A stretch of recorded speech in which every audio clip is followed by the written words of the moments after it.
चलो, weed competition and interference, इसको आप लोग चाहो तो क्रॉप वीड कंपटीशन भी कह सकते हो, एक ही बात है। क्रॉप वीड कंपटीशन भी आप इसे कह सकते हो। देखो कंपटीशन क्या होता है, इसको तो आज की डेट में स्टूडेंट से अच्छा कोई समझ ही नहीं सकता। कंपटीशन, आप भी कंपटीशन में ही हो, हर आदमी इस वक्त कंपटीशन में, स्टूडेंट लाइफ तो आपकी कंपटीशन में ही निकल जाती है। क्या होता है कंपटीशन, कैसे डिफाइन करोगे कंपटीशन को? वही है, कॉमन डेफिनेशन है सभी के लिए। कॉमन डेफिनेशन मतलब कंपटीशन क्या है? स्ट्रगल। आप जो भी स्ट्रगल कर रहे हो, काहे के लिए स्ट्रगल कर रहे हो? सर्वाइवल के लिए, एग्जिस्टेंस के लिए। कंपटीशन क्या है? It is the struggle for the survival and existence. अपने जीने के लिए, सर्वाइवल के लिए और अपने वजूद को कायम रखने के लिए, अपने एग्जिस्टेंस के लिए हम जो लड़ झगड़ रहे हैं, जो स्ट्रगल कर रहे हैं ना, वही हमारा कंपटीशन है। अब यहाँ पर वीड की बात कर रहे हैं तो वो वीड का कंपटीशन आप उसको कह दीजिए। क्या कहा मैंने? Survival and existence. ठीक है, चूंकि हम बात कर रहे हैं यहाँ पर कंपटीशन की, किसके? वीड की, तो ये शब्द किसके ऊपर लागू हो जाएंगे? वीड के ऊपर लागू हो जाएंगे कि भाई खरपतवार जो है वो अपने सर्वाइवल के लिए, अपने एग्जिस्टेंस के लिए कॉम्पीट करता है। किसके साथ? क्रॉप के साथ कॉम्पीट करता है। या इसको आप ऐसे कह सकते हो कि भाई जो क्रॉप है, ये क्रॉप भी अपने सर्वाइवल के लिए, अपने एग्जिस्टेंस के लिए कॉम्पीट करती है। किसके साथ? वीड के साथ। दोनों ही एक दूसरे को कॉम्पीट करते हैं। ये खरपतवार क्रॉप के साथ कंपटीशन करता है खुद को जिंदा रखने के लिए, खुद के एग्जिस्टेंस सर्वाइवल के लिए, और जो क्रॉप है वो वीड के साथ कॉम्पीट करती है खुद को सर्वाइवल के लिए, खुद के एग्जिस्टेंस के लिए। इसी को तो कहते हैं क्रॉप वीड कंपटीशन। इसी को क्या कहा जाता है? Crop weed competition. सिंपल सी भाषा में। कोई आपसे पूछता है सर इंटरफेरेंस क्या होता है? ये इंटरफेरेंस अपन ने पढ़ा ना अभी, इंटरफेरेंस पूरा लिखो इसको, वीड इंटरफेरेंस। वीड इंटरफेरेंस, ये वीड इंटरफेरेंस कंपटीशन की वजह से एक प्लांट जब किसी दूसरे प्लांट के साथ कॉम्पीट करेगा, ठीक है, किसी दूसरे प्लांट के साथ कॉम्पीट करेगा, काय के लिए कॉम्पीट करेगा? बहुत सारी चीज़ों के लिए भाई। जैसे कि मान लो ये रहा आपका फील्ड, ठीक है, इस फील्ड के अंदर आपने लगा रखी है आपकी मेन क्रॉप, कोई आपने एक क्रॉप लगा रखी है जो आपकी मुख्य फसल है। अब इस फील्ड में ही आपके वीड भी होंगे, खरपतवार भी इसी फील्ड के अंदर होंगे। अब ये खरपतवार और आपकी मेन क्रॉप, आपकी मेन क्रॉप यही आपका इकोनॉमिक प्रोडक्ट है, खरपतवार तो नहीं है। अब आप अपने खरपतवार अपने जो मेन क्रॉप है उसको आप न्यूट्रिएंट दोगे, फर्टिलाइज़र दोगे। आपने तो फर्टिलाइज़र किसको दिया है? खेत में दिया है, उस फील्ड के अंदर दिया है, उस फील्ड के अंदर वीड भी है। यानी कि जो वीड जो है उस न्यूट्रिएंट के लिए कॉम्पीट करेंगे, न्यूट्रिएंट के लिए जो कॉम्पिटिशन करेंगे, न्यूट्रिएंट के लिए आपकी मेन क्रॉप से लड़ेंगे। ठीक है, आप अपनी मेन क्रॉप को क्या दोगे? पानी दोगे। ठीक है, तो आपने तो पानी किसको दिया है? फील्ड को दिया। उसी फील्ड में खरपतवार भी हैं, मतलब ये जो खरपतवार है वो पानी के लिए भी कंपटीशन करेंगे, पानी के लिए भी लड़ेंगे, झगड़ेंगे आपकी क्रॉप के साथ। आपकी क्रॉप के हिस्से का पानी बोले जाएंगे, आपकी क्रॉप के हिस्से का न्यूट्रिएंट भी बोले जाएंगे। और चूंकि ये जो वीड होते हैं वो हमेशा वाइल्ड नेचर के होते हैं, खरपतवार जो होते हैं वो हमेशा वाइल्ड नेचर के होते हैं। हर चीज़ आपकी मेन क्रॉप जितना लेती है ना फील्ड से न्यूट्रिएंट और पानी, उससे कई गुना ज़्यादा ये खरपतवार ले लेते हैं। ये सबसे बड़ी समस्या है। अगर इक्वल अमाउंट में भी लें तो भी चलता है। जैसे कि मान लो आपकी एक मेन फील्ड है, जैसे कि मान लो ये आपका एक मेन क्रॉप है का एक पौधा है और ये एक वीड का पौधा है, एक खरपतवार है। ये आपकी कोई क्रॉप है और ये एक वीड है, दोनों में अंतर समझना, ये कितना ज़्यादा वाइल्ड है। यील्ड मान लो कि इसको ड्राई मैटर, मान लो कि 100 ग्राम ड्राई मैटर बनाने के लिए इसको पानी की ज़रूरत पड़ रही है एक्स लीटर पानी की ज़रूरत पड़ रही है। एक क्रॉप को 100 ग्राम ड्राई मैटर बनाने के लिए एक्स लीटर पानी की ज़रूरत पड़ रही है। ये जो खरपतवार है ना, ये भी सेम अमाउंट में 100 ग्राम ड्राई मैटर बनाएगा, लेकिन पानी ले लेगा उस एक्स से कई गुना ज़्यादा। हो सकता है वो पानी 2x ले, हो सकता है वो पानी 3x के बराबर ले, हो सकता है वो पानी 4x के बराबर ले। ऐसा क्यों भाई? 100 ग्राम ड्राई मैटर तू भी बना रहा है, 100 ग्राम ड्राई मैटर ये भी बना रहा है, लेकिन ये हरामखोर ज़्यादा पानी क्यों ले रहा है? इतना ही नहीं, जो आप न्यूट्रिएंट, जितने न्यूट्रिएंट में इसने, मान लो वो न्यूट्रिएंट हमने लिया है ए अमाउंट में न्यूट्रिएंट हमने दिया है, तब जाकर वो 100 ग्राम ड्राई न्यूट्रिएंट वो ड्राई मैटर बना, लेकिन ये खरपतवार सेम ड्राई मैटर को बनाने के लिए 2A के बराबर न्यूट्रिएंट लेगा, 3A के बराबर, मतलब 2 गुना 3 गुना 4 गुना ज़्यादा न्यूट्रिएंट लेता है। क्यों लेता है? Because of its wild nature. Wild nature होने की वजह से वो जंगली है। आप देखें ना, आप कभी किसी जंगली आदमी के साथ रह के देखो, आपका सारा सब बिगाड़ देगा वो। आप जितना खाते हो उससे 4 गुना ज़्यादा खा जाएगा। ऐसा है क्योंकि वो वाइल्ड नेचर का है। वाइल्ड नेचर के होने की वजह से वो हर चीज़ ज़्यादा ले रहा है, जबकि सेम हो रहा है। आप भी उतना ही काम करोगे, एक जंगली आदमी भी उतना ही काम करेगा, लेकिन वो आपसे कई गुना ज़्यादा खा जाएगा, कई गुना ज़्यादा वो अपटेक कर जाएगा। सेम चीज़ यहाँ पर होती है। वाइल्ड नेचर होने की वजह से ये हमेशा ज़्यादा अपटेक कर लेते हैं, तो ये अपनी मेन फसल को हमेशा नुकसान पहुँचाते ही पहुँचाते हैं। अच्छा, ये न्यूट्रिएंट भी ले रहे हैं, पानी भी ले रहे हैं, तो इनकी ग्रोथ बहुत तेज़ी से होती है।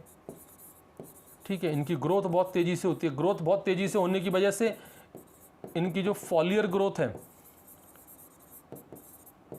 इनकी फॉलियर ग्रोथ भी बड़ी तेज़ी से होती है। इनकी जो लीफ वगैरह तो बहुत तेज़ी से फैलती हैं। जब वो लीफ वगैरह बहुत तेज़ी से फैलेंगी तो फिर ये लाइट के लिए भी कॉम्पीट करने पड़ेंगे।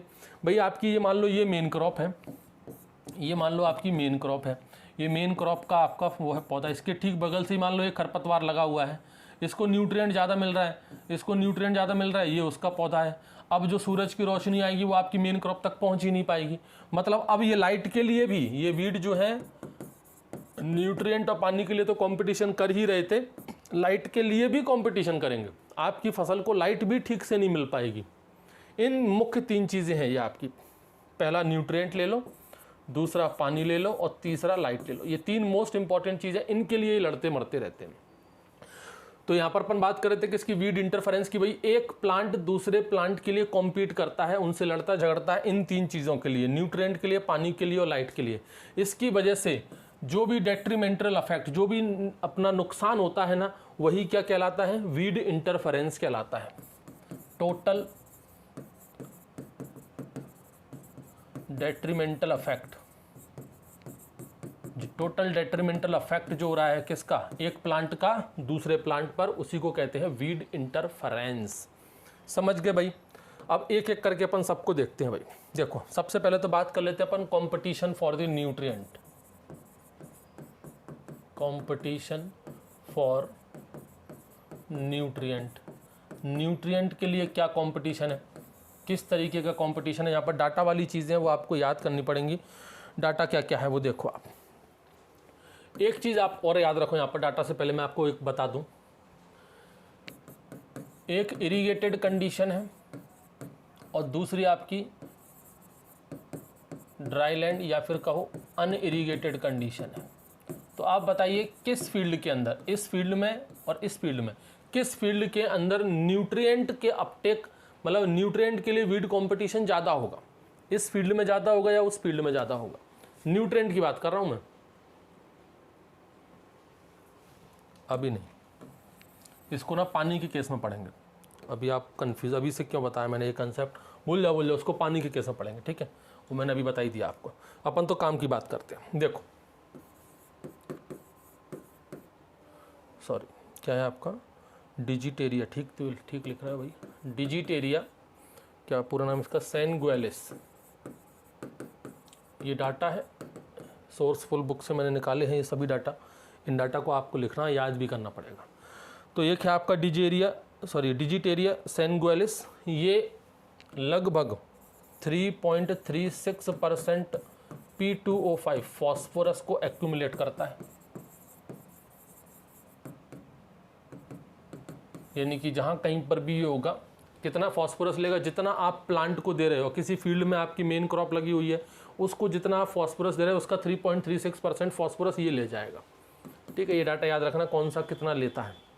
उसके बाद देखो, एक पोर्टुलाका क्वाड्रीफिडा, पोर्टुलाका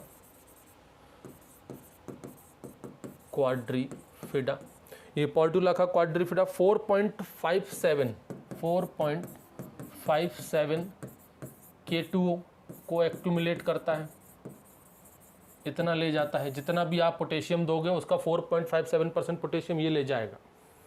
और लिखो बहुत सारे ऐसे डाटा, आप डाटा ही डाटा आपको लिखना है इसमें। सिटेरिया लुटिसेंस, सिटेरिया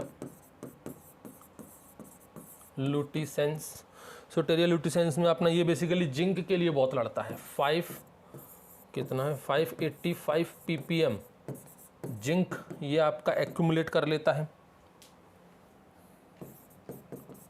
इतना जिंक एक्यूमुलेट कर लेता है ये, ठीक है। और देखो अमेरैंथस विरिडिस, अमेरैंथस विरिडिस, ठीक है। अमेरैंथस विरिडिस को तो नाइट्रोफिलस भी कहते हैं। नाइट्रोफिलस क्यों कहते हैं? क्योंकि बेसिकली ये नाइट्रोजन के लिए बहुत ज़्यादा कह सकते हैं वो है, कंपटीशन बहुत ज़्यादा क्रिएट करता है नाइट्रोजन के लिए।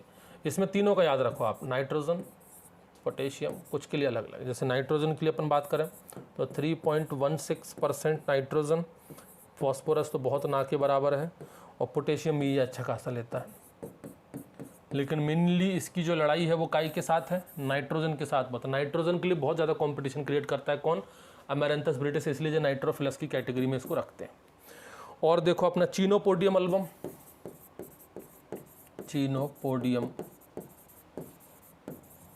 अल्बम, चीनोपोडियम अल्बम को देख लो भाई। चीनोपोडियम अल्बम के केस में 2.59% नाइट्रोजन एब्जॉर्ब करता है, 0.37% फास्फोरस, और पोटेशियम का है 4.34%। और देखो भाई अकायरेंथस एस्पेरा, अकायरेंथस एस्पेरा, अकायरेंथस एस्पेरा में लिखो आप 2.21% नाइट्रोजन, 1.63% P2O5 फास्फोरस।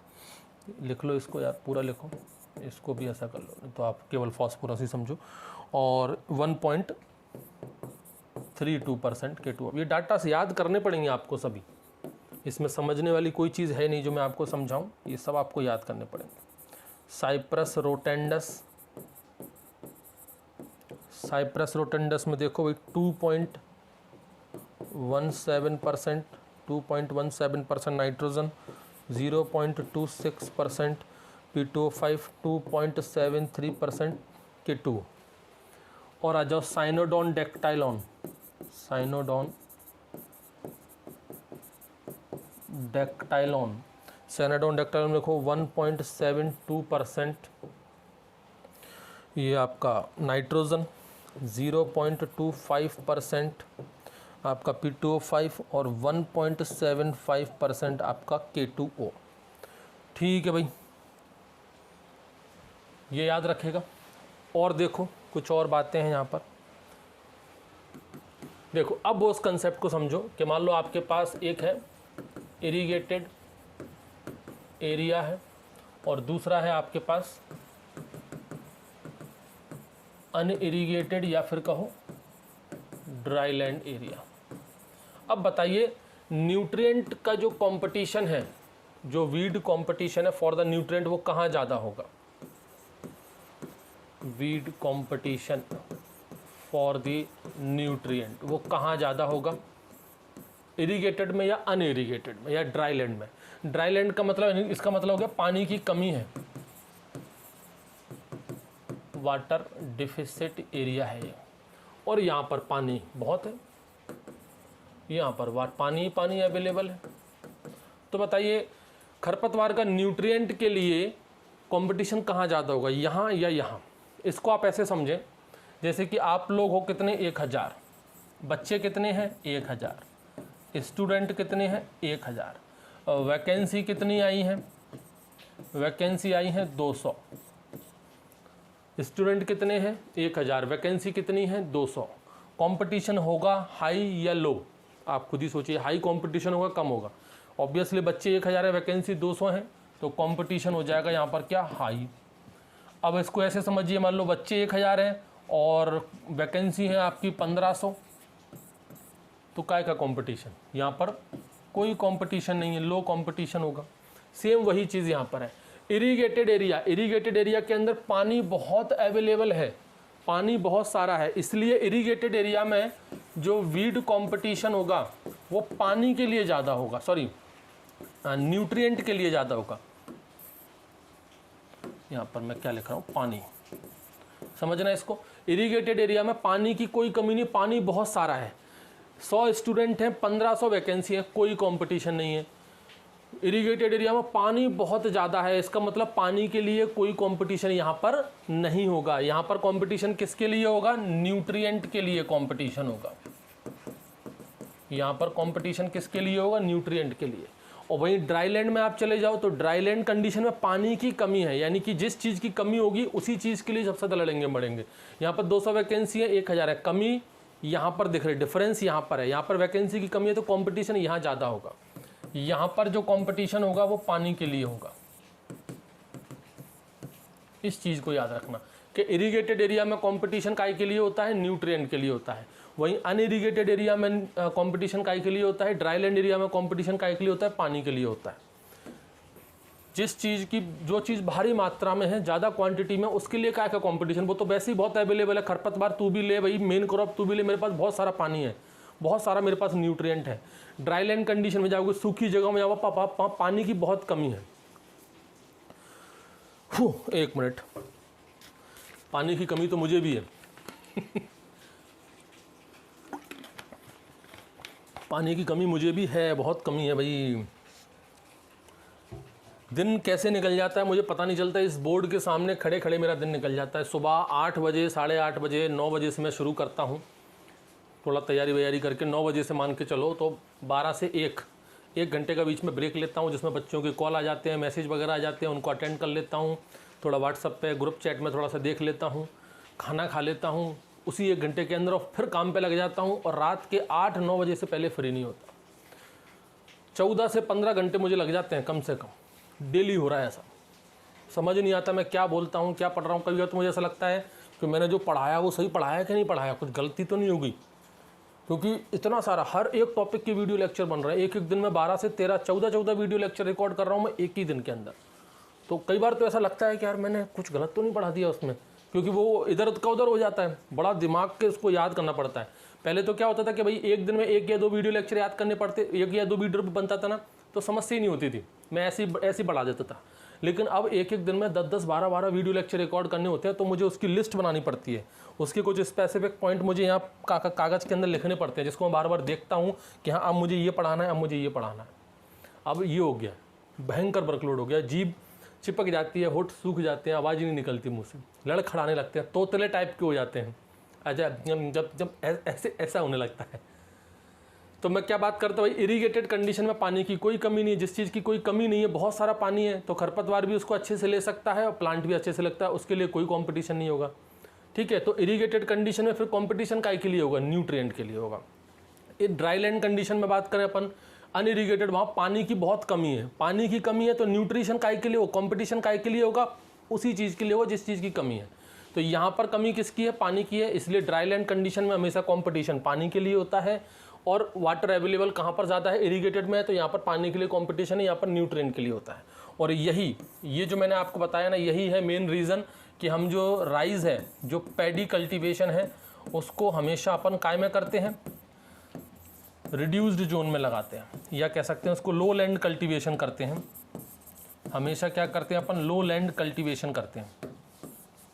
पैडी के अंदर बताया ना 2 टाइप के कल्टीवेशन होते हैं, एक लो लैंड कल्टीवेशन और एक होता है अपलैंड कल्टीवेशन।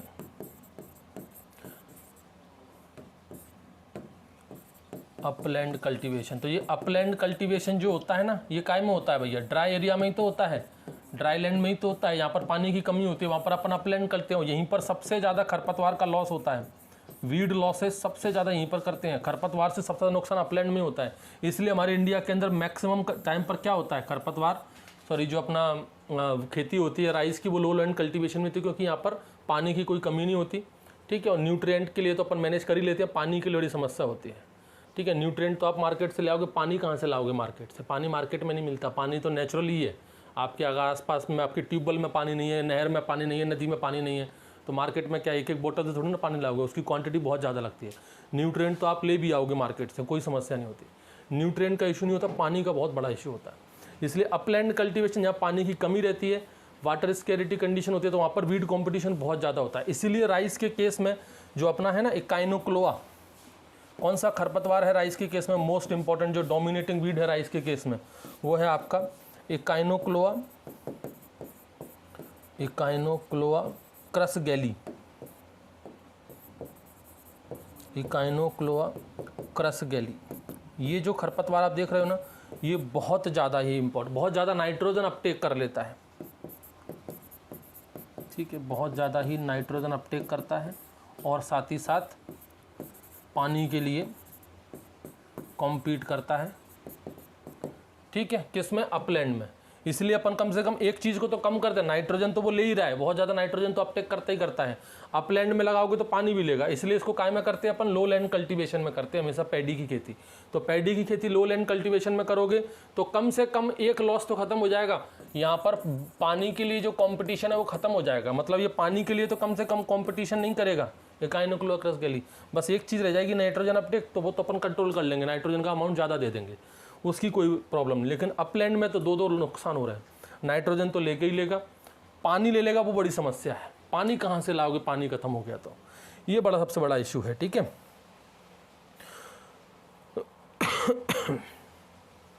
चलो बस इतनी सी बातें हैं इसमें। अब आ जाओ competition for the water, competition for the water, पानी के लिए कंपटीशन देखो। तो पानी के लिए तो मैंने आपको बता ही दिया, मैक्सिमम कंपटीशन जो पानी के लिए होता है वो कहाँ होगा, ड्राई लैंड एरिया में होगा। जो अनइरिगेटेड एरिया है, ड्राई लैंड एरिया, वहाँ पर पानी का सबसे ज़्यादा कंपटीशन देखा जाता है, पानी के लिए सबसे ज़्यादा कंपटीशन देखा जाता है। और वो मैंने आपको एक बता ही दिया कि भाई ये एक प्लांट है और ये आपका खरपतवार है, ये क्रॉप है और ये आपका वीड है। ये दोनों ही इक्वल अमाउंट में ड्राई मैटर प्रोड्यूस कर रहे हैं, इक्वल अमाउंट में यहाँ पर ड्राई मैटर बनेगा। लेकिन फिर भी ये पानी की जो रिक्वायरमेंट है, ये पानी ज़्यादा लेता है और ये पानी कम लेता है। मान लो कि 100 ग्राम ड्राई मैटर बन रहा है, ये प्लांट भी 100 ग्राम ड्राई मैटर बना रहा है, खरपतवार भी 100 ग्राम ड्राई मैटर बना रहा है। सेम अमाउंट का ड्राई मैटर बनाने में इसको पानी की रिक्वायरमेंट कम होती है, उसको पानी की रिक्वायरमेंट ज़्यादा होती है, क्योंकि मैंने बताया था ये वाइल्ड नेचर का होता है, इसमें ग्रोथ बहुत रैपिडली होती है। एक तो ये हो गया। और एक और यहाँ पर देखो, अपना एक खरपतवार है, इसका नाम है आपका साइनोडोन डेक्टाइलॉन, साइनोडोन डेक्टाइलॉन। ये जो खरपतवार है पर्ल मिलेट के अंदर अगर आ जाए तो मतलब मौज कर देता है भाई। एक तो ये खरपतवार क्या है, C4 प्लांट है, और C4 प्लांट जो होते हैं वो पानी के लिए ज़्यादा एफिशिएंट होते हैं, मतलब पानी को ज़्यादा एब्जॉर्ब करते हैं as compare to C3 plant. ये कैसा है आपका, C3 प्लांट है। तो ये हमेशा रखना कि अगर कोई फसल आप C3 प्लांट लगा रहे हो, उसके अंदर कोई खरपतवार अगर C4 प्लांट आ गया तो समझो गई भैंस पानी में एक तरह से। ये हर चीज़ डबल लेगा, हर चीज़। ये जो आपका C4 प्लांट है ये ज़्यादा पानी को यूज़ करेगा, यूटिलाइज मोर वाटर, ये ज़्यादा पानी को यूटिलाइज करेगा पर बायोमास यूनिट सिंथेसिस के लिए, ठीक है। लगभग अगर अपन बात करें तो यहाँ पर ट्वाइस, दोगुना पानी यूज़ करता है ये। और देखो यहाँ पर कुछ स्पेसिफिक खरपतवार का लिख लो आप, चीनोपोडियम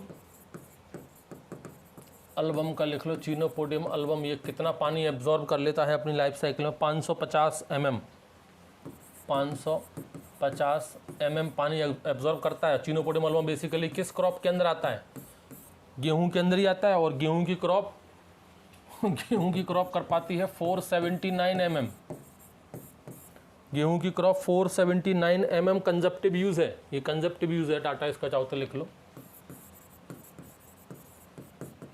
कंजप्टिव यूज़ ऑफ वाटर।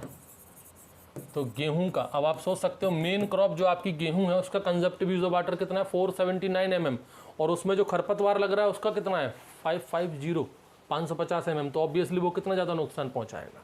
और भी है यहाँ पर कुछ और डाटा लिखो। हाँ, एक और डाटा इसके बड़ा अच्छा है कि अपने जो क्या बोलते हैं इसको, फरो स्लाइस समझते हो ना, फर्स्ट 15 सेंटीमीटर लेयर जो होती है, फर्स्ट 15 सेंटीमीटर लेयर जो होती है सॉइल की, इसी को क्या बोलते हैं अपन, फरो स्लाइस बोलते हैं। और मोस्ट ऑफ द क्रॉप जो होती हैं वो इसी में ग्रो करती है। मोस्ट ऑफ द क्रॉप का जो रूट जोन होता है वो पहले 15 सेंटीमीटर में ही रहता है। मोस्ट ऑफ द क्रॉप की जो रूट है वो इसी में रिसाइड करती हैं, इसी के अंदर सर्वाइव करती हैं। यानी कि मोस्ट ऑफ द अपनी जो मोस्ट ऑफ द जो क्रॉप है उनकी जड़ें जो है वो पानी को इसी 15 सेंटीमीटर लेयर से ही एब्जॉर्ब करती हैं। वहीं अगर मैं खरपतवार की बात करूं, वीड की अगर हम बात करूं, तो ये पानी को एब्जॉर्ब कर लेती है 90 सेंटीमीटर तक। कितना अंतर हो गया, एक फसल नॉर्मली जो यूजुअली हम एक क्रॉप की अगर हम बात करें तो यूजुअली 15 सेंटीमीटर गहराई तक से पानी को एब्जॉर्ब कर सकती है, लेकिन खरपतवार कितना एब्जॉर्ब कर लेता है, 90 सेंटीमीटर गहराई से जाकर पानी को एब्जॉर्ब कर लेता है। Absorbs the water from 90 centimetre deep, 90 centimetre गहराई तक जाकर के वो एब्जॉर्ब कर लेता है। ठीक है भाई। और देखो लाइट के लिए बात कर लें अपन, कंपटीशन फॉर दी लाइट। तो लाइट के लिए तो ऐसा कुछ विशेष है नहीं। लाइट में तो बेसिकली होता क्या है, ड्यूरिंग दी अपनी जो अर्ली ग्रोथ स्टेज होती है, यानी कि जो वेजिटेटिव ग्रोथ स्टेज होती है, वेजिटेटिव ग्रोथ स्टेज होती है वो ज़्यादा क्रिटिकल होती है फॉर दी लाइट। देखो अगर वेजिटेटिव ग्रोथ, कोई मान लो वीड है, वीड की अगर वेजिटेटिव ग्रोथ ज़्यादा बढ़ेगी, यानी कि वो डेंस प्लांट हो जाएगा, उसमें फॉलिएज कैसा हो जाएगा, डेंस हो जाएगा, उसकी पत्तियां बहुत ज़्यादा बड़ी बड़ी हो जाएंगी, तो वो डेंस फॉलिएज क्या करेगा, कवर कर लेगा आपकी मेन क्रॉप को, मेन क्रॉप को कवर कर देगा, वो मेन क्रॉप को कवर कर देगा। तो उससे क्या होगा, जो लाइट आ रही है, सनलाइट जो आ रही है वो आपकी मेन क्रॉप तक नहीं पहुंच पाएगी। इनहिबिट द लाइट, या सिंपल सा लिख दो, ये मेन क्रॉप को कवर कर लेगा, जिससे क्या होगा, ये कॉम्पीट करेगा लाइट के लिए, कॉम्पीट फॉर द लाइट। और जब प्रॉपर लाइट उस प्लांट को नहीं मिलेगी तो वहाँ पर फोटोसिंथेसिस नहीं हो पाएगा। प्रॉपर लाइट नहीं मिलेगी तो वहाँ पर फोटोसिंथेसिस नहीं होगा, फोटोसिंथेसिस नहीं होगा तो फूड का एक्युमुलेशन नहीं होगा। तो ये सारी चीज़ें, भाई लाइट प्रॉपर नहीं मिलेगी तो फोटोसिंथेसिस वगैरह ये नहीं हो पाएगा। तो जो अर्ली स्टेजेस होती हैं, जो अर्ली क्रॉप ग्रोथ पीरियड होता है, उसमें लाइट के लिए कंपटीशन ज़्यादा रहता है, मोर इन दी अर्ली क्रॉप स्टेज। और देखें अपन यहाँ पर काफ़ी सारी जगह है। अब देख लेते हैं अपन यहाँ पर critical period, critical period for the crop Beed competition. तो क्रॉप बीड कंपटीशन के लिए क्रिटिकल पीरियड कौन सा रहता है, कोई भी फसल हो उसके शुरुआत के जो दिन होते हैं, कह सकते हैं अपन अर्ली 1/4 या फिर कहें अर्ली 1/3 डेज जो होते हैं आपके, अर्ली 1/4 या फिर कहें 1/3 पीरियड जो होता है किसी भी क्रॉप का, क्रॉप ड्यूरेशन का, यही सबसे ज़्यादा क्रिटिकल माना जाता है, most critical for the weed competition. ये वीड कंपटीशन के लिए सबसे ज़्यादा क्रिटिकल माना जाता है। यूजुअली अगर अपन मोटा मोटी बात करें तो ये अपना 20 से लेकर के 30 दिन, शुरुआती 20 से लेकर के 30 दिन जो है वो सबसे ज़्यादा क्रिटिकल होते हैं किसी भी क्रॉप के लिए। आपको इसी दौरान, क्योंकि देखो होता क्या है, सबसे ज़्यादा जैसे कि मान लो आपको न्यूट्रिएंट की अगर हम बात करें तो न्यूट्रिएंट सबसे ज़्यादा कब एब्जॉर्ब किए जाते हैं, कोई भी क्रॉप होती है वो सबसे ज़्यादा ग्रो कब करती है, अपनी वेजिटेटिव में। एक बार रिप्रोडक्टिव स्टेज आ गई फिर कोई ग्रोथ वगैरह नहीं होती, फिर तो उसमें फ्लावर आता है, सीड बनना शुरू होता है। जो भी ग्रोथ होनी होती है वो वेजिटेटिव स्टेज में ही होती है, यानी कि प्लांट हो या वीड हो, वो सबसे ज़्यादा न्यूट्रिएंट कब एब्जॉर्ब करेगा, वेजिटेटिव स्टेज में ही न्यूट्रिएंट या प्लांट को, लाइट को, हर चीज़ को वो उसी टाइम पर एब्जॉर्ब करता है, वेजिटेटिव स्टेज में। और जितनी अच्छी वेजिटेटिव स्टेज होती है, जितना अच्छा प्लांट मजबूत बनता है, फिर उसमें सीड भी अच्छे आने लगते हैं, उसके अंदर उसमें फोटोसिंथेसिस बाद में फिर बहुत अच्छा होता है। लेकिन अभी वेजिटेटिव स्टेज ही पुअर रह गई, उसकी फॉलिएज ही अच्छी नहीं बनी, पत्तियाँ अच्छे से डेवलप नहीं हुई, स्टेम अच्छे से डेवलप नहीं हुई, तो बाद में फिर हर चीज़ में कमी आने लगती है। तो सबसे ज़्यादा जो रिक्वायरमेंट होती है प्लांट को वो वेजिटेटिव स्टेज में ही होती है। आपने कभी देखा है कि फूल आने के बाद अपन बहुत कम होता है कि भाई कोई नाइट्रोजन दे रहा है, कोई एनपीके वगैरह दे रहा है, सीड बनने के टाइम पर कोई नाइट्रोजन दे रहा है, एनपीके दे रहा है, बहुत कम होता है। मेजरली अपन जो देते हैं एनपीके, इरीगेशन वगैरह, वो सब शुरुआती स्टेज में ही अपन दे देते हैं मोस्ट ऑफ द केसेस में। जहाँ पानी की कमी हो वहाँ पर तो वेजिटेटिव स्टेज में ही अपन ऐसा कर देते हैं, क्योंकि वेजिटेटिव स्टेज ही सबसे ज़्यादा most nutrient light water demanding stage मानी जाती है। तो मान लो वेजिटेटिव स्टेज किसी क्रॉप की चल रही है, उसी टाइम पर वो खरपतवार भी वेजिटेटिव स्टेज में ही है, दोनों ही वेजिटेटिव स्टेज में। और ऑब्वियसली दोनों वेजिटेटिव स्टेज में दोनों सबसे ज़्यादा डिमांड करेंगे, और ऑब्वियसली जीत किसकी होगी? जो खरपतवार है उसकी जीत होगी, वीड की हमेशा जीत होगी, क्योंकि वो वाइल्ड नेचर का है, हर चीज़ वो डबल लेता है। तो लॉस किसको हो जाएगा? आपकी क्रॉप को लॉस हो जाएगा। यानी कि ये जो वेजिटेटिव फेज, यानी कि शुरुआत का जो 1/3 या 1/4 पीरियड है, यानी शुरुआत के जो 20 से 30 दिन है, वो सबसे ज़्यादा क्रिटिकल माने जाते हैं। आपको बस यहीं पर कंट्रोल करना है। आपने यहाँ पर कंट्रोल कर लिया तो आप नुकसान से बच सकते हैं। तो आप कुछ क्रॉप हैं, उन क्रॉप के अंदर वो क्रिटिकल पीरियड आप लिख लीजिए, उनको याद कर लीजिए कौन कौन से वो क्रिटिकल क्रॉप पीरियड है। जैसे राइस की अगर हम बात करें, राइस में 2 होता है, एक तो आपका डायरेक्ट सीडेड होता है और एक आपका राइस के अंदर ही ट्रांसप्लांटिंग से भी होता है। ये बड़े कॉमन से डाटा हैं, आपको ऑलमोस्ट सभी कॉम्पिटिटिव बुक्स में भी मिल जाएंगे, ठीक है। और अच्छी जो ऑथराइज्ड बुक है उसमें भी सेम ही डाटा दिया हुआ है, तो वही डाटा मैं आपको दे रहा हूँ, वो डाटा आपको याद करना है।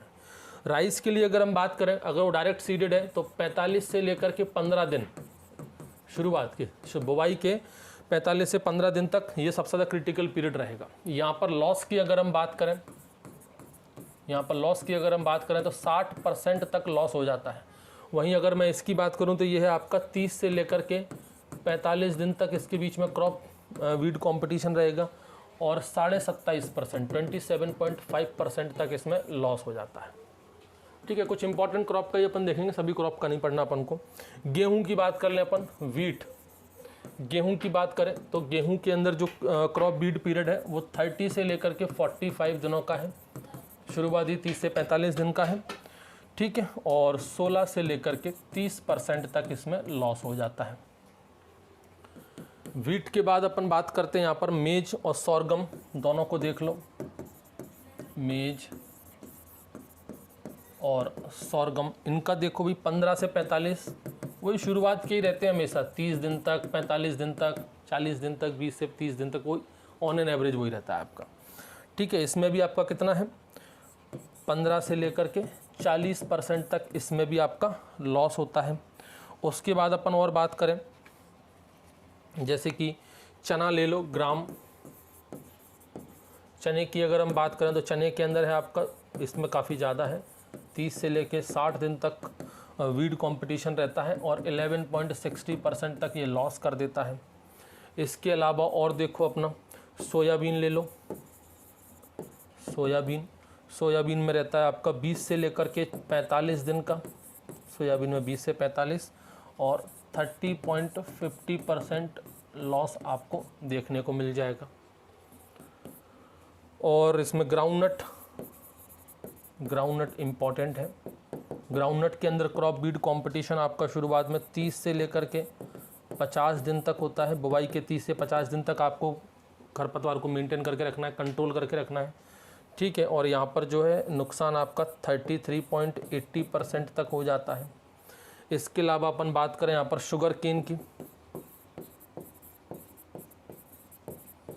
शुगर केन में देखो तो शुगर केन के अंदर आपका 30 से लेकर के 120 दिन, क्योंकि ये तो पेरिनियल है, 180 120 एक साल से कम का तो फसल होती ही नहीं है, तो 30 से 120 दिन तक आपका रहेगा इसके अंदर, और 20 से लेकर के 30% तक इसमें लॉस कर देता है खरपतवार, 20 से 30% तक लॉस हो जाता है उस कंपटीशन की वजह से। और देखो अपना कॉटन आ जाओ, कॉटन के अंदर कितना है? कॉटन के अंदर आपका है 15 से लेकर के 60 दिन तक 47.50% तक इसमें क्रॉप बीड कंपटीशन रहता है। उसके बाद अपन बात करें अनियन की अगर हम बात करें तो अनियन आपका 30 से लेकर के 75 दिन, 60 से 70% तक लॉस हो जाता है। हे भगवान, तो बचा क्या फिर? 60 से 70% तो लॉस ही हो गया। इसमें सबसे ज़्यादा जो लॉस होता है ना, वो आपका शुगर बीट में होता है। क्रॉप बीट कंपटीशन सबसे ज़्यादा शुगर बीट के अंदर होता है और वीड के द्वारा लॉस भी सबसे ज़्यादा शुगर बीट के अंदर ही होता है। शुगर बीट में होता है आपका maximum loss by the weed. खरपतवार से सबसे ज़्यादा लॉस किस क्रॉप में होता है? शुगर बीट में। कितना? 70%। ठीक है। और सेकंड नंबर पे ये आप माने कि ये फर्स्ट नंबर पे आ गया और सेकंड नंबर पे आपका ये ऑनियन ही है। ऑनियन के अंदर अपन बात करें तो लगभग आपका मिलेगा 67 से 68% तक इसमें लॉस होता है।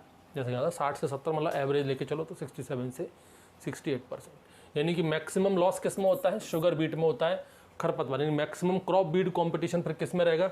शुगर बीट के अंदर ही रहेगा। तो यही बातें थी बस, ये इसमें डाटा ज़्यादा है, ये सब आपको याद करना पड़ेगा। यही है crop beat competition. Thank you.